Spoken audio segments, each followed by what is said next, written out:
Hello बच्चों, आज मैं फिर उपस्थित हूँ आप सबके समक्ष कक्षा 9 की पाठ्य पुस्तक क्षितिज का 8वां भाग यानी कि 8वां पाठ लेकर के।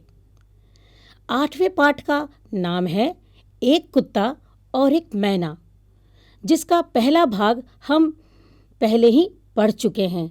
अब आगे हम पढ़ेंगे दूसरा भाग। तो पहले ये जान लेते हैं कि अब तक पहले पाठ में हमने क्या जानकारी हासिल की। हमने पहले भाग में पढ़ा कि किस प्रकार से गुरुदेव के मन में आया कि क्यों ना शांति निकेतन को छोड़कर कहीं और अन्यत्र स्थान पर चला जाए, क्योंकि उनका स्वास्थ्य बहुत अच्छा नहीं था। इसलिए वे श्री निकेतन के पुराने 3 मंजिले मकान में कुछ दिन रहने चले गए। आगे हमने पहले भाग में यह भी जाना कि किस प्रकार से लेखक ने एक दिन अपने पूरे परिवार के साथ गुरुदेव के दर्शन करने की ठानी, और किस प्रकार से यह निबंध आगे बढ़ते हुए हमें ये जानकारी भी प्रदान करता है कि गुरुदेव का एक कुत्ता, जिसे किसी ने भी कोई राह नहीं दिखाई थी, न जाने उसे ये कैसे पता चल गया कि उसके स्नेहदाता यहाँ से 2 मील दूर हैं, और वह अपने आप ही वहाँ पहुँच गया। आगे पाठ में ये भी बताया गया है कि जब गुरुदेव की मृत्यु हो जाती है तो आचार्य क्षिति मोहन सेन सबसे आगे थे उसमें, और उन्होंने ही लेखक को यह बताया कि वह कुत्ता चिता भस्म के कलश के पास भी थोड़ी देर चुपचाप बैठा रहा। अब इतनी जानकारी के बाद इस भाग में आगे कौन कौन सी घटनाएं घटित होती हैं, हम उस पर रोशनी डालेंगे। इस भाग में यह बताया गया है कि एक घटना जो कि बगीचे में ऐसी कौन सी घटना घटित होती है, उस पर हम प्रकाश डालेंगे। कुछ और पहले की घटना याद आ रही है, ऐसा लेखक कहते हैं। उन्होंने ये बताया है कि उन दिनों शांति निकेतन में वे नए आए थे। गुरुदेव से अभी उतना दृष्ट का अर्थ होता है निसंकोच नहीं हो पाए थे, अर्थात खुलकर उनसे बातचीत नहीं हो पाती थी। वे संकुचित हो जाते थे बात करने में। तो गुरुदेव उन दिनों सुबह अपने बगीचे में टहलने के लिए हमेशा की तरह निकला करते थे। लेखक कहते हैं कि एक दिन वे भी उनके साथ ही सुबह सुबह बगीचे में साथ निकल पड़े। फिर उन्होंने ये भी जानकारी हमें दी इस पाठ के द्वारा कि उनके साथ उनके एक पुराने अध्यापक भी थे, और सही बात तो ये थी कि उनके उस अध्यापक ने ही उन्हें अर्थात लेखक को अपने साथ ले लिया था। उन्होंने देखा कि गुरुदेव एक एक फूल पत्ते को ध्यान से देखते हुए जब वे आगे बगीचे में टहल रहे थे, तो उन्होंने अध्यापक महाशय से बातें की। कुछ बातों पर शायद चर्चा हो रही थी, और वे उन दोनों की बातचीत, वे अर्थात लेखक गुरुदेव की और अध्यापक की दोनों की वार्तालाप चुपचाप केवल सुन रहे थे। तो इतने में गुरुदेव क्या कहते हैं कि अच्छा साहब, आश्रम के कौवे क्या हो गए? उनकी आवाज ही नहीं सुनाई देती है। अब यहाँ पर इस सवाल के जवाब में लेखक का माथा ठनका। उन्होंने कहा, न तो मेरे साथी यानी उस अध्यापक महाशय को ही इसकी खबर थी और ना ही मुझे थी, अर्थात लेखक को। बाद में मैंने लक्ष्य किया कि सचमुच कई दिनों से आश्रम में कौवे नहीं दिख रहे हैं। मैंने तब तक कौओं को सर्वव्यापक पक्षी ही समझ रखा था। अचानक उस दिन मालूम हुआ कि ये भले आदमी भी कभी-कभी प्रवास को चले जाते हैं या फिर चले जाने को बाध्य होते हैं। सर्वव्यापक अर्थात सब में रहने वाले, सभी स्थानों पर पाए जाने वाले। एक लेखक ने कौवे की आधुनिक साहित्यिकों से उपमा भी दी है, क्योंकि इनका मोटो क्या है? मिसचीफ फॉर मिसचीफ शेक, अर्थात शरारत के लिए ही शरारत, ऐसा लेखक ने कहा। तो क्या कौवों का प्रवास भी किसी शरारत के उद्देश्य से ही था? प्रायः सप्ताह के बाद बहुत सारे कौवे दिखाई दिए। अर्थात लेखक यहाँ कहते हैं कि हालांकि आमतौर पे उन्होंने कभी इस बात पर गौर ही नहीं किया कि कौवे नहीं दिख रहे हैं, पर इस बात को जब गुरुदेव ने उजागर किया तब जाकर के लेखक का ध्यान उस ओर गया और उन्होंने उस समय ये सोचा कि लगता है कौवों का भी एक ही मोटो है, और वो मोटो क्या है? मिसचीफ फॉर मिसचीफ सेक। आगे जब यह निबंध बढ़ता है तब एक लंगड़ी मैना का जिक्र भी किया गया है। बच्चों, यहाँ पर आगे लेखक ने कहा है कि एक दूसरी बार मैं सवेरे गुरुदेव के साथ उपस्थित था, अर्थात उनके साथ ही थे लेखक, और उस समय एक लंगड़ी मैना फुदक रही थी। तब गुरुदेव ने क्या कहा? गुरुदेव ने कहा, देखते हो यह यूथ भ्रष्ट है, रोज फुदकती है ठीक यहीं आकर के। मुझे इसकी चाल में एक करुण भाव दिखाई देता है।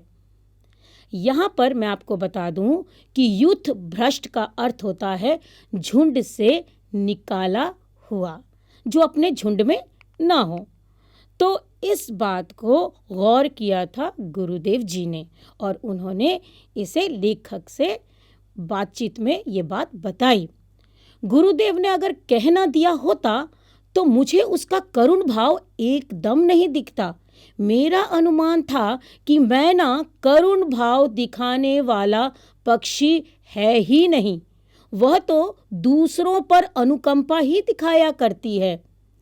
3-4 वर्ष से मैं एक नए मकान में रहने लगा हूँ। मकान के निर्माताओं ने दीवारों में चारों ओर एक-एक सुराख छोड़ रखी है। बच्चों, यहाँ पे आपको मैं बताना चाहूँगी कि जब तक गुरुदेव ने इस विशेष बात की ओर इशारा न किया तब तक लेखक ने शायद इस पर गौर भी नहीं किया था, पर क्योंकि गुरुदेव ने ये बात बताई तब जाके लेखक को यह महसूस हुआ कि मैना जो है वह कोई करुण दिखाने वाला पक्षी तो है ही नहीं। और इसी से संबंधित लेखक ने अपनी एक पुरानी घटना भी उनको स्मरण हो आई और उन्होंने हमें बताया कि किस प्रकार से जब वो 3-4 वर्ष पहले एक नए मकान में रहने के लिए गए थे तो उन्होंने देखा कि उस मकान को जिन्होंने बनाया है उसमें कई स्थानों पर कुछ सुराख छोड़ दिए हैं। अब ये सुराख जो छोड़ दिए थे उस पर लेखक ने कहा कि ये कोई आधुनिक वैज्ञानिक खतरे का समाधान होगा। सो एक मैना दंपति नियमित भाव से प्रतिवर्ष यहाँ गृहस्थी जमाया करते थे। अब यहाँ पर इस बात की ओर इशारा हो रहा है कि किस प्रकार से उन सुराखों को लेखक किसी न किसी चीज़ से भरना चाहते थे, लेकिन उन्होंने इस बात को गौर किया कि वहाँ पर एक मैना दंपत्ति अर्थात जोड़ा अर्थात मैना का जोड़ा। तो वो वहाँ पर पहले से ही रहा करते थे और हर वर्ष की तरह वहाँ पर अपना डेरा जमाते थे, अर्थात अपना घर बनाते थे। तिनके और चिथड़ों का तो अंबार ही लगा देते थे। भले मानस गोबर के टुकड़े तब तक ले आना तक नहीं भूलते थे। हैरान होकर, परेशान होकर लेखक सुराखों में ईंटें भर दिया करते थे, परंतु वे खाली बची हुई जगह का भी उपयोग कर लेते थे। तो पति पत्नी जब कोई एक तिनका लेकर सुराख में रखते थे तो उनके चेहरों के जो भाव थे वो देखने लायक होते थे। तो बच्चों, यहाँ पर लेखक ने हमें ये बताया है कि किस प्रकार से वह मैना दंपत्ति वहाँ पर उस नए मकान में हर वर्ष रहने आते थे और जो भी जगह उन्हें मिलती थी वो वहाँ पर अपना डेरा जमा दिया करते थे। अब आगे देखिए कितना सूक्ष्म निरीक्षण उन्होंने अर्थात लेखक ने इन मैना दंपतियों का बताया है। उन्होंने कहा है कि एक तिनका ले आई तो फिर एक पैर पर खड़ी होकर जरा पंजों को फटकार दिया, तो चोंच को अपने ही परों से फिर साफ कर दिया और नाना प्रकार की मधुर और विजयोद्घोषी वाणी में गाना शुरू कर दिया। हम लोगों की तो उन्हें कोई परवाह ही नहीं रहती थी। अचानक इसी समय अगर पति देवता भी कोई कागज का या गोबर का टुकड़ा लेकर उपस्थित हुए तब तो क्या कहना। यहाँ कितनी छोटी छोटी बातों को उजागर कर किया गया है लेखक के द्वारा, जिस पे हम आम तौर पर ध्यान नहीं देते हैं। जैसे उन्होंने ये बताया कि गोबर के टुकड़े को या चीथड़ों को जब मैना उठाकर लेकर आती है तो किस प्रकार से उसे गर्व के साथ रखती है, थोड़ी नाचती गाती है, ऐसा लगता है कि उसने पता नहीं कौन सा किला फतह कर लिया हो, और मधुर गान गाती है, अपनी प्रसन्नता को जाहिर करती है। अब आगे लेखक कहते हैं कि दोनों के नाच गान और आनंद नृत्य से सारा मकान मुखरित हो उठता है। मुखरित अर्थात संबोधित, अर्थात उनकी आवाज़, उनकी मैना की जो आवाज़ होती है वो नाचते हैं, खुशी मनाते हैं, उसकी आवाज़ से पूरा घर गूंजने लगता है। और इसके बाद ही पत्नी देवी जरा हम लोगों की ओर मुखातिब होकर लापरवाही भरी अदा से कुछ बोल देती है, तो पति देवता भी मानो मुस्कुराकर हमारी ओर देखते हुए रिमार्क करते और मुंह फेर लेते हैं। पक्षियों की भाषा तो मैं नहीं जानता, ऐसा लेखक कहते हैं कि उन्होंने इतना सूक्ष्म निरीक्षण अवश्य किया कि वो किस प्रकार से सामान लाते हैं, नाचते कूदते हैं, अपनी खुशी को जाहिर करते हैं, लेकिन वो क्या कहते हैं, उनकी बोली क्या है, उसे लेखक नहीं समझ सकते। इसीलिए उन्होंने कहा है, लेकिन मेरा निश्चित विश्वास है कि उनमें कुछ शायद इस प्रकार की बातें हो जाया करती होंगी। अब मैं आप लोगों को ये बता दूं कि यहाँ पर उन्होंने कल्पना मात्र से ये समझा कि आपस में मैना दंपत्ति क्या बातें करती होंगी, क्योंकि जब लेखक और उनका परिवार वहाँ रहने लग गया था तो मैना दंपत्ति लेखक को देख करके क्या बातें करती होगी, पति पत्नी में क्या बातें होती होंगी, इसके बारे में लेखक ने अपनी कल्पनाओं को यहाँ पर बताया है। तो लेखक कहते हैं, शायद पत्नी कहती होगी पति से, ये लोग यहाँ कैसे आ गए जी? तो पति कहता होगा, बेचारे आ गए हैं तो रह जाने दो, क्या कर लेंगे।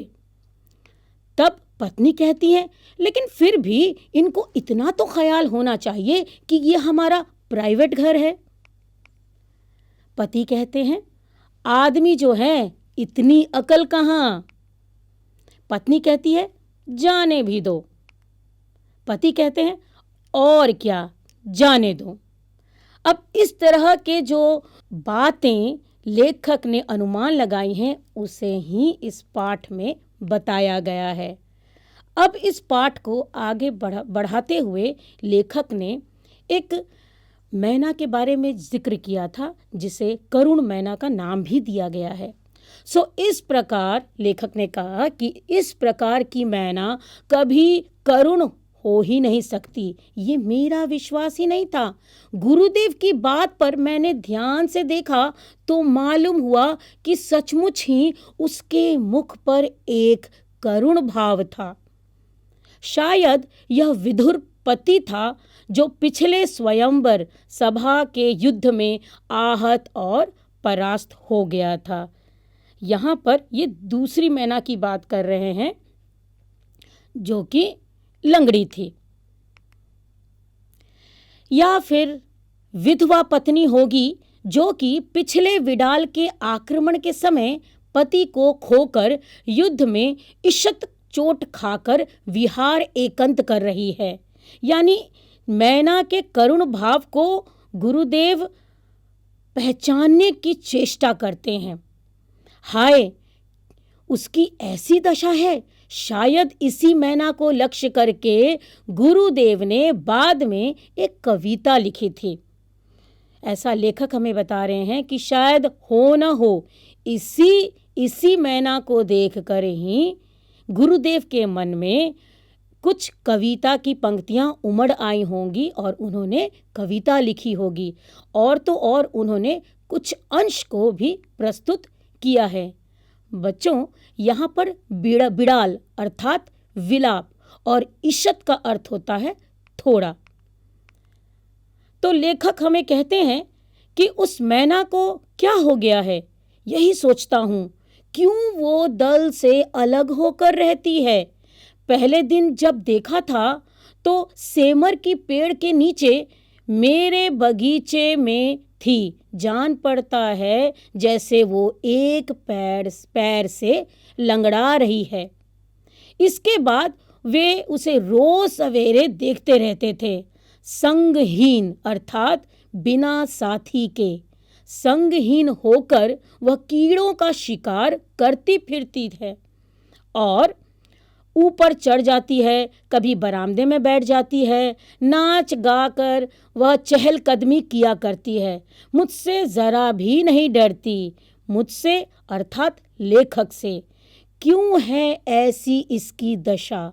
समाज के किस दंड पर उसे निर्वासन मिला है? निर्वासन अर्थात देश निकाला। दल के किस अविचार पर उसने मान किया है? अर्थात जब लेखक को ऐसा लगा कि यह लंगड़ी मैना, क्योंकि वो पैर से लंगड़ा रही थी तो उसका अनुमान उन्होंने लगाया कि ये लंगड़ी है, और क्यों ये सभी पक्षियों से अलग है और अकेले ही स्वच्छंद विहार करती है, तो इसकी बात भी उन्होंने लेखक ने इस पाठ में बताई। तो उसका यह करुण जो भाव है उसे प्रदर्शित करने की चेष्टा लेखक ने की है। आगे बढ़ते हुए लेखक ने यह भी कहा है कि कुछ ही दूर पर और मैनाएं, यानी अन्य मैनाओं की बात कर रहे हैं, वे बक झक कर रही हैं। घास पर वे सभी की सभी मैनाएं उछल कूद कर रही हैं, उड़ती फिरती हैं और शीरीष वृक्ष की शाखाओं पर। इस बेचारी को ऐसा कुछ भी शौक नहीं है। इसके जीवन में कहाँ गांठ पड़ी है, बस मैं तो यही सोच रहा हूँ। ऐसा लेखक को लगा कि वह बाकी मैनाओं के साथ घुल मिल नहीं रही है, शायद उसे अलग कर दिया गया हो। पता नहीं उसकी क्या मजबूरी होगी, क्यों ऐसी करुण अवस्था में वो है, तो इसके बारे में लेखक ने हमें इस पाठ में बताया है। आगे बढ़ते हुए लेखक ने यह भी कहा है कि सवेरे की धूप में मानो सहज मन से आहार चुगती हुई, झड़े हुए पत्तों पर कूदती हुई फिरती हुई सारा दिन बस इधर से उधर कूदती रहती थी। किसी के ऊपर इसका कोई भी अभियोग है, यह बात बिल्कुल नहीं जान पड़ती है। इसकी चाल में वैराग्य का गर्व भी तो नहीं है। दो आग सी जलती हुई आंखें भी तो नहीं दिखती हैं इत्यादि। उन्होंने कितनी बारीकी से मैना का सूक्ष्म निरीक्षण किया और कितनी करुण भाव में उसे प्रस्तुत करने की चेष्टा की है। उन्होंने ये देखा कि वह किस प्रकार से अपने दल से अलग होकर रहती है, अकेले ही सारा दिन, कभी बरामदे में, कभी पेड़ों पर, कभी इधर उधर, लेकिन अकेले वो घूमा फिरती है। आखिर वो अपनी करुण वेदना सुनाए भी तो किसे? कौन है उसे सुनने वाला? तभी अंत में लेखक ने ये भी कहा है कि इस वैराग्य में, वैराग्य अर्थात इस बिछड़े जाने वाले दुख में भी उसके पास दुख के अलावा कुछ भी नहीं है। दो आग सी जलती आंखें भी तो नहीं दिखती हैं, अर्थात कोई बदला लेने का भाव भी उसकी आंखों में नहीं दिखता। अभियोग अर्थात आरोप। और एक दिन वो समय भी आ गया जब लेखक कहते हैं कि जब मैं इस कविता को पढ़ता हूँ तो उस मैना की करुण मूर्ति, कौन सी कविता? गुरुदेव द्वारा लिखित कविता। तो लेखक कहते हैं कि जब मैं गुरुदेव द्वारा लिखी हुई इस कविता को पढ़ता हूँ तो उस मैना की करुण मूर्ति अत्यंत साफ होकर सामने आ जाती है। कैसे मैंने उसे देखकर भी नहीं देखा और किस प्रकार कवि की आंखें उस बेचारी के मर्म स्थल तक पहुंच गई, सोचता हूँ तो हैरान हो जाता हूँ। यहाँ पर लेखक गुरुदेव की ओर इशारा करते हुए कहते हैं कि किस प्रकार से गुरुदेव ने कितनी बारीकी से इसके बारे में बताया और वो कैसे जान गए कि यह मैना एक करुण मैना है, अर्थात दुख में है। उसके दुख का अंदाजा कवि ने लगा लिया, लेकिन मैं क्यों नहीं लगा पाया? इस बात को सोच करके वे स्वयं भी हैरान थे। एक दिन वो मैना उड़ गई। सायंकाल कवि ने उसे नहीं देखा। अक्सर कवि लेखक देखते थे उसे कि वो बरामदे में है, इधर उधर कूद रही है, लेकिन उस दिन वह मैना उन्हें नहीं दिखाई दी। ऐसा लगा कि शायद वो उड़ गई। जब वो अकेली जाया करती थी तो वो डाल के कोने में, जब झिंगुर अंधकार में झनकारता रहता है, जब हवा में बांस के पत्ते झरझराते रहते हैं, पेड़ों की फांक से पुकारा करता है, नींद तोड़ने वाला संध्या तारा, कितना करुण है उसका गायब हो जाना। अर्थात यहाँ लेखक ने इस बात को उजागर किया है कि एक वो भी दिन आया, वो भी संध्या आई जब वो मैना उड़ गई और अपने साथ कई दुखों और प्रश्नों को लेकर के अपने साथ उड़ गई। बच्चों, इसके साथ ही एक कुत्ता एक मैना पाठ का दूसरा भाग यहीं समाप्त होता है। परंतु अब हम यह जानेंगे कि आखिर इस निबंध से हमें क्या शिक्षा प्राप्त होती है। सबसे पहली बात कि एक कुत्ता और एक मैना पाठ से हमें ये शिक्षा मिलती है कि हमें मनुष्यों के अलावा पशु पक्षियों के प्रति भी संवेदनशील होना चाहिए और उनसे प्रेम तथा अपनत्व का भाव रखना चाहिए और हमें उनके साथ प्रेम पूर्वक व्यवहार करते हुए इस निरीह प्राणियों को अपना बना लेना चाहिए। तो चलिए अब बढ़ते हैं प्रश्न उत्तर की तरफ। पहला प्रश्न भाग दूसरे से ही मैं पूछ रही हूँ। पहला प्रश्न है, मैना को देखते समय गुरुदेव और लेखक की दृष्टि में क्या अंतर था? गुरुदेव ने उस मैना की करुण व्यथा को कैसे जान लिया और इस बात का लेखक ने क्यों नहीं अनुमान लगाया? अर्थात दोनों की दृष्टि यानी दोनों की नज़र में क्या अंतर था? तो इसका उत्तर होगा, मैना को देखते समय गुरुदेव और लेखक की दृष्टि में ये अंतर था कि लेखक को मैना की चाल में छिपा करुण भाव नहीं दिख रहा था। वह तो यही समझता था कि मैना अनुकंपा दिखाने वाला पक्षी है, जबकि गुरुदेव को मैना का करुण भाव दिख रहा था और वह उसे युक्त भ्रष्ट समझते थे। आगे बढ़ते हैं दूसरे प्रश्न की ओर।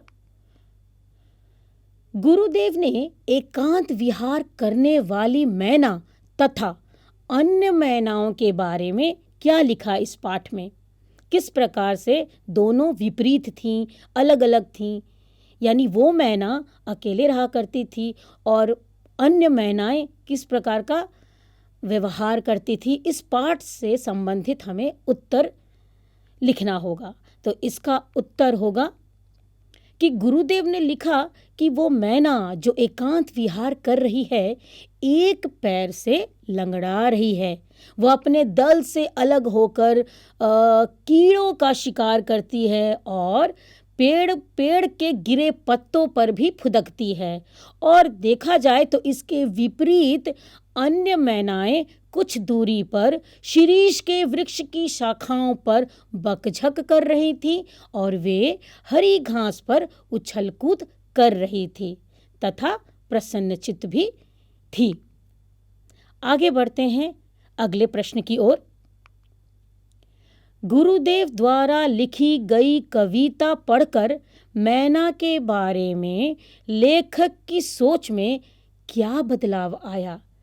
तो इस दूसरे भाग में हमने ये भी पाया कि किस प्रकार से लेखक के सोच में भी अंत में बदलाव आ जाता है, लेकिन वह बदलाव किस प्रकार का है ये हमें जानना है। तो इसका उत्तर होगा कि लेखक जिस मकान में रहता था, उस मकान के निर्माताओं ने दीवार में चारों ओर एक एक सुराख छोड़ रखी थी। उन्हीं सुराखों में आकर एक मैना दंपत्ति नियमित रूप से प्रति वर्ष अपनी गृहस्थी बसा लिया करते थे। वे उसमें प्रसन्न होकर नाचते और मधुर तथा विजयोद्घोष वाणी में गान किया करते थे, अर्थात प्रसन्न रहते थे। ये सब देखकर लेखक को लगता था कि मैना करुण भाव दिखाने वाला पक्षी हो ही नहीं सकता है। जब उसने गुरुदेव द्वारा रचित लंगड़ी मैना पर लिखी जब वो कविता पढ़ी और उस पर गहराई से जब विचार किया, तो उन्हें ध्यान आया कि सचमुच ही उस मैना के मुंह पर करुण भाव था और इस प्रकार गुरुदेव की कविता पढ़कर मैना की करुण दशा के बारे में लेखक की सोच में अपने आप बदलाव आया। बच्चों, यहाँ मैं आपको बता दूं कि लेखक ने गुरुदेव के साथ बगीचे में घूमते हुए एक मैना के भावों को देखा था। और इसी के साथ ही मैं इस भाग को यहीं पे समाप्त करना चाहूँगी। धन्यवाद।